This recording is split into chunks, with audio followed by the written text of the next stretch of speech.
के अगले वीडियो के अंदर, अगले पार्ट के अंदर हम लोग देखते हैं अब कि डीमैट अकाउंट क्या होता है और इसका क्या यूसेज है।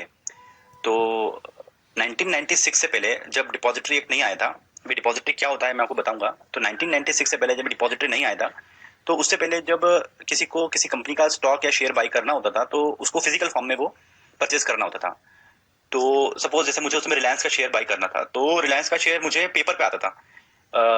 मैं उसको बाई कर लूंगा with the help of broker, but मुझे वो महीने भर बाद या 25 दिन बाद, 3 हफ्ते बाद, 2 हफ्ते बाद वो अपने घर पे डिलीवर होता है कि यू हैव बॉट इतने नंबर ऑफ शेयर आपको, इतनी ओनरशिप के शेयर आपको रिलायंस की तरफ से मिल गए हैं। तो उससे पहले हम इस तरीके से ट्रेडिंग और इन्वेस्टमेंट का काम इंडिया के अंदर चलता था। तो 1996 के बाद हुआ क्या कि जब इंट्रोडक्शन हुआ डिपॉजिटरी सिस्टम का और डिपॉजिटरी एक्ट आया 1996 में, तो जो मटेरियलाइज्ड ट्रेडिंग होती थी, मटेरियलाइज्ड ट्रेडिंग मतलब पेपर के थ्रू, पेपर आपको भेजते थे, पेपर कलेक्शन होता था, तो उसके थ्रू जो ट्रेडिंग होती थी उसको डीमटेरियलाइज्ड कर दिया, यानी कि पेपर को हटा दिया, डीमटेरियलाइज्ड हो गया। तो डीमटेरियलाइज्ड जो है वो फुल फॉर्म है डीमेट अकाउंट का। तो डी का डीई और मटेरियलाइज का डीमेट, तो यहाँ से स्टार्टिंग में इन्होंने डीमेट अकाउंट बना दिया, डीमेट अकाउंट को ले लिया। तो डीमेटलाइजेशन का फायदा क्या हुआ कि इसके थ्रू हम लोग अब इंटरनेट के थ्रू हम लोग अब स्टॉक्स या शेयर्स को बाय या सेल कर सकते थे। तो जैसे हम लोग गूगल अकाउंट बनाते हैं, गूगल अकाउंट में हम लोग अपना प्रोफाइल बनाते हैं, सब कुछ करते हैं, तो उससे थोड़ा सा टफ होता है क्योंकि इसमें केवाईसी होती है।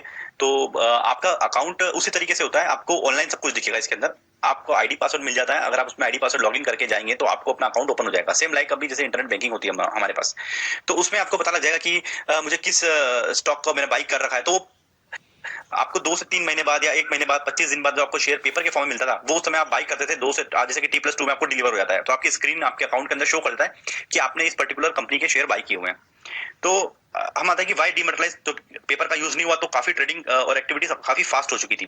तो एक अच्छा खासा रिफॉर्म था स्टॉक मार्केट के क्षेत्र में।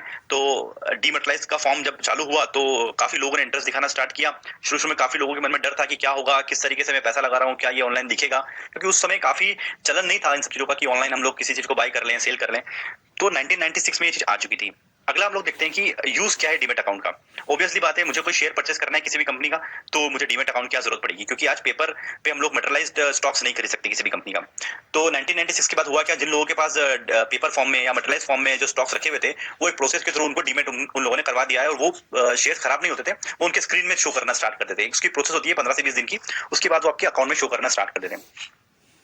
तो क्वेश्चन आता है कि क्या आप लोग भी डीमेट अकाउंट से बाय और सेल कर सकते हैं। तो डीमेट अकाउंट से कभी भी बाय और सेल नहीं होता है। Demat account it's an account, वो एक स्टेटमेंट अकाउंट होता है कि जहां पर आपने सिक्योरिटीज को बाय और सेल किया। सपोज आपने कोई सिक्योरिटीज को बाय किया तो डीमेट अकाउंट के अंदर शो करती है।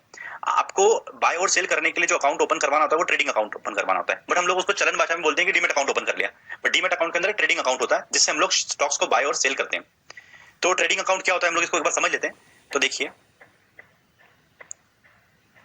आपको यहाँ पर 3 चीज दिख रही होगी, एक होता है बैंक अकाउंट, एक होता है ट्रेडिंग अकाउंट और एक होता है डीमेट अकाउंट। तो हम लोग क्या करते हैं, अपने ट्रेडिंग अकाउंट को बैंक अकाउंट से कनेक्ट कर देते हैं। ट्रेडिंग अकाउंट में हम लॉगिन आईडी पासवर्ड से लॉगिन हुए, वहां से हम लोगों ने मनी को ट्रांसफर किया बैंक अकाउंट से।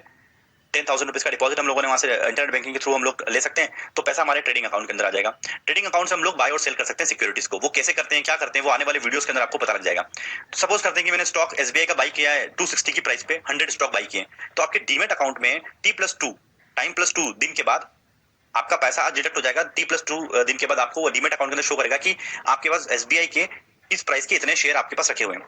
तो आप हरकत करते हैं ट्रेडिंग अकाउंट के अंदर, उसका जो शो होता है वो डीमेट अकाउंट के अंदर होता है। फिर आपको लगता है कि प्राइस अब बढ़ चुकी है या प्राइस मेरा स्टॉप लॉस के आसपास आ रही है, तो आप जब उस पोजीशन से बाहर निकलते हैं, स्क्वायर ऑफ करते हैं, या उसको बाई कर रखा है तो सेल करते हैं, सेल कर रखा है तो बाई करते हैं, तो आपकी वो पोजीशन डीमेट अकाउंट से हट जाती है, आपको पैसा आपके अकाउंट में मिल जाता है ट्रेडिंग अकाउंट में, वापस आप ट्रेडिंग अकाउंट से बैंक अकाउंट में डाल सकते हैं। तो ये सिंपल प्रोसेस होती है।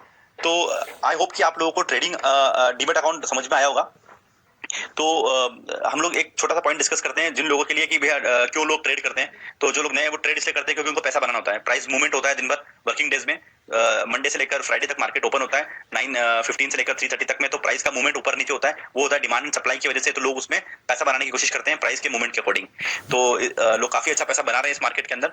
तो हम लोग अब देखेंगे कि डीमेट अकाउंट आई होप कि आप लोगों को समझ में आ चुका होगा। हम लोग देखेंगे कि शेयर्स, अगले वीडियो के अंदर शेयर्स क्या होते हैं, क्यों कंपनी शेयर